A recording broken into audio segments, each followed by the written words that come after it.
Canada's armed forces are small but highly skilled, with around 68,000 full-time members and 27,000 reservists.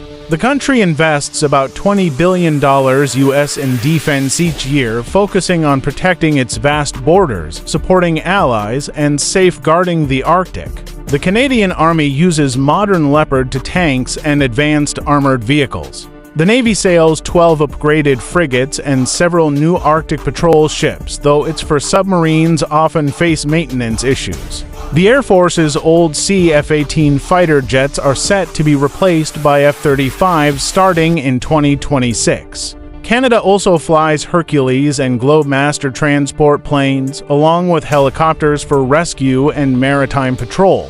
While the military is well-trained and active in NATO missions, equipment updates happen slowly and spending is below NATO's target. Still, Canada remains a trusted partner, especially in defending North America and operating in harsh Arctic conditions.